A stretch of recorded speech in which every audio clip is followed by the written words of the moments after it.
Bonjour, morning brief du 1er novembre 2018.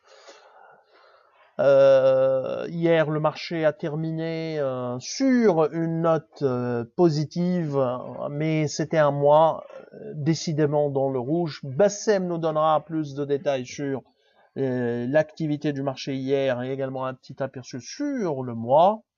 Sinon, on a une information qui concerne Assad, un communiqué d'Assad. Il y a également un petit commentaire sur Sotetel.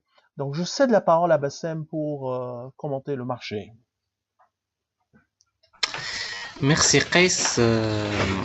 Bonjour tout le monde. Il faut dire que le mois a été très difficile pour le Tunindex, encore une fois. Et pour le deuxième mois de suite, nous avons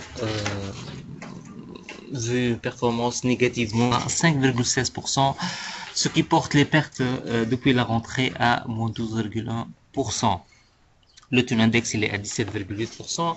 Hier, c'était une bonne séance, 0,8% de progression, dans un faible volume, 4 millions 4 dans 700 000 dinars sur la SFBT, meilleure performance cervicale, c'est 98%. Sotetel également 5,62% et Sotrapil qui commence à reprendre à ses dinars 300 côté baisse. Il y a surtout Naql, moins de 91%, Zinar 650. Les étrangers, pour la deuxième séance de suite, il y a eu une dynamique côté achat, 909 000 dinars hier d'achat, mais c'est surtout deux titres qui, pour la deuxième séance de suite, attirent l'attention. C'est la SFBT, 22 600 titres hier, et l'UEB, 9 687 titres. Globalement, le mois a été difficile. On se rapproche de la fin d'année, donc normalement on va commencer progressivement les opérations on se rapproche du window dressing de la fin de l'année. Probablement on va commencer ça dès le mois de novembre.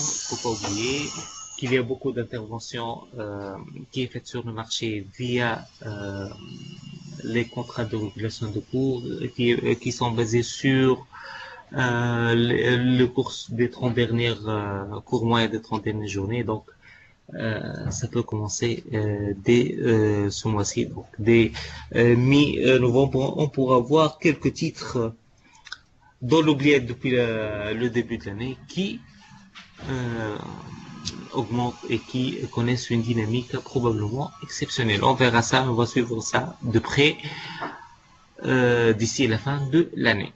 C'est ce qu'on a pour ce matin. Je cède la parole de nouveau à Arthès. Merci Bassem. Donc, alors on commence par Assad. Assad qui a officiellement répondu à Mambat au point soulevé par Mambat en ce qui concerne la non-concrétisation de la cession ou de la prise de contrôle de la part de Mambat. Euh, il a démenti tout ou il a nié tous les points qui ont été soulevés par l'équipementier bulgare.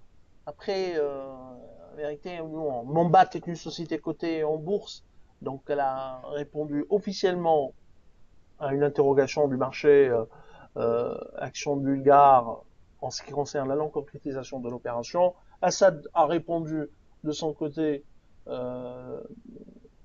au marché action tunisien interrogations de ses actionnaires minoritaires par rapport à la concrétisation de l'opération. Nous, on ne sait pas qui est réellement, mais qui dit la vérité. Donc, je pense qu'il y a les autorités, aussi bien autorités du marché financier, le CMF, ainsi que les autorités de contrôle pour le ministère de l'Industrie en ce qui concerne la question de l'environnement, et le commissaire aux comptes en ce qui concerne la question de Assad d'Algérie. Donc, je pense que ces parties devraient intervenir dans le dossier Assad Mambat. Donc, Assad a nié tout ce qui est tous les points qui ont été avancée par Mambat, aussi, surtout en ce qui concerne la question d'Assad d'Algérie, mais également le risque environnemental.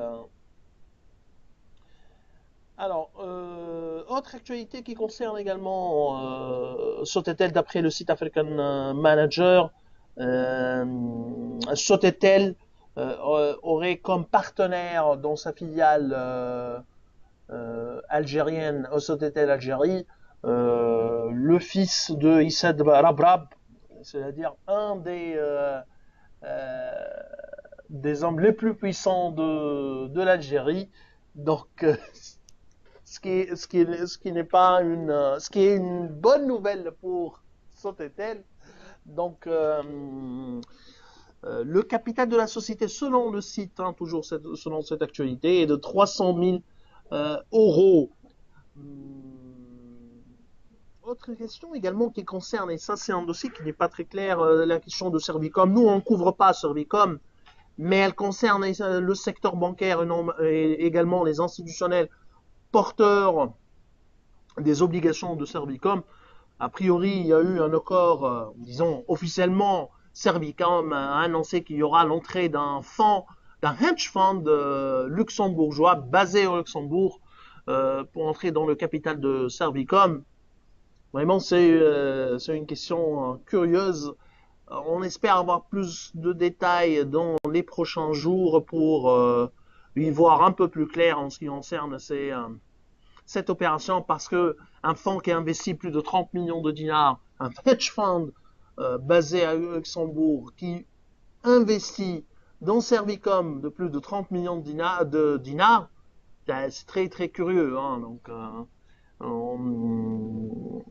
on verra cette question et on espère avoir plus de détails, surtout en ce qui concerne l'intention de ce nouvel actionnaire en ce qui concerne l'endettement de Servicom.